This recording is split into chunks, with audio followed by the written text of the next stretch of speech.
Chapter 2 Part 1. Of Daily Love. No, Carlix, I whispered, my voice shaking. Please don't do this. But even as I said the words, I knew they were meaningless. He wouldn't stop. He couldn't. His obsession was too strong, and so was my twisted response to him. He paused for a moment, his breath hot against my skin, his eyes meeting mine with that look of dangerous amusement. You want me to stop, Eva? He asked, his voice a mixture of curiosity and dominance. You're lying to yourself. Deep down, you want this. You want me. You need me. The words were like a poison, slipping into my veins and making everything feel hazy and out of control. I hated the way they made me feel, but there was no denying the truth in them. Carlix's hands roamed, exploring my body with a possessiveness that made me want to scream, but I couldn't. I couldn't move. Couldn't push him away. His touch was suffocating, yet there was a fire in it that I couldn't ignore. I wanted to fight, to reject him completely, but a part of me was burning with something else. A need. A desire. I couldn't explain it, but I hated that it was there. You're mine, Eva, he repeated, as though to remind me, to make me understand. The kiss deepened again, and I felt myself being drawn into him, into the madness he had created. My mind screamed at me to stop, to break free, but my body was already betraying me. My hands found their way to his chest, gripping him as though I couldn't resist, as though I needed him too. The confusion was overwhelming. The hate, the anger, and the twisted need for him all clashed inside of me, making it impossible to think straight. And when Carlix finally pulled away, breathing heavily, his eyes searching mine, I realized I was lost. Lost in him. Carlix's eyes never left mine, as though he could see into the deepest corners of my soul. Every breath I took felt shallow, each beat of my heart a painful reminder of the tangled web we were caught in.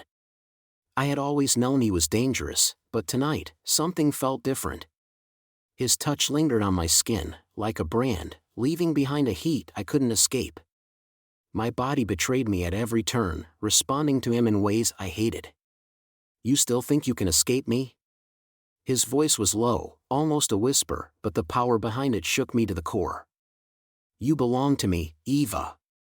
You'll learn to accept it. I opened my mouth to argue, but the words caught in my throat. How could I explain the war inside me? The hate, the fear, the need, everything was a jumbled mess. His words haunted me. I wanted to fight him, to scream and tell him I would never submit. But my body wasn't listening to me. I won't give in to you, I finally managed, though my voice trembled. His smirk widened, an almost cruel satisfaction glimmering in his eyes. You don't have to give in, he said, his voice smooth, confident. I already own you. You'll realize that soon enough. The air between us crackled with tension, the space shrinking with every passing second. I tried to back away, but his grip on my wrist tightened, pulling me back toward him. Don't run from me, Eva, he warned, his voice like velvet wrapped around a blade. You can't escape what's meant to be. His hand slid up my arm, fingertips grazing my skin in a way that made my breath hitch. I wanted to pull away, to tear myself from him, but the pull of his presence was too strong. He was like a storm, relentless and all-consuming, and I was caught in his path.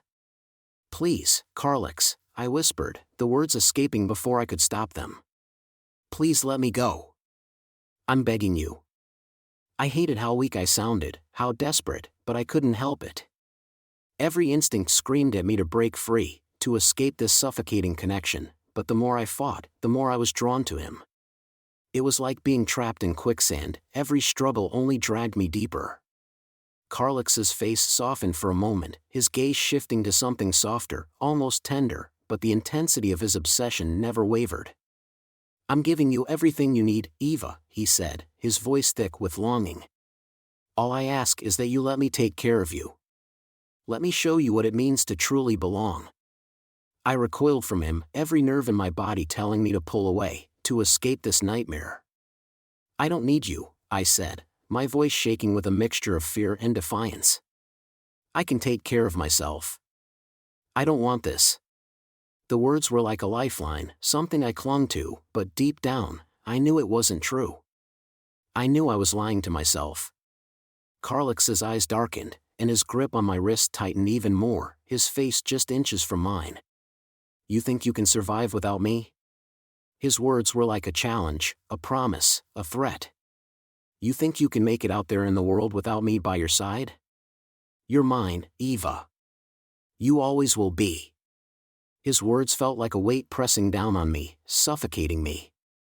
I wanted to scream, to push him away, but I couldn't.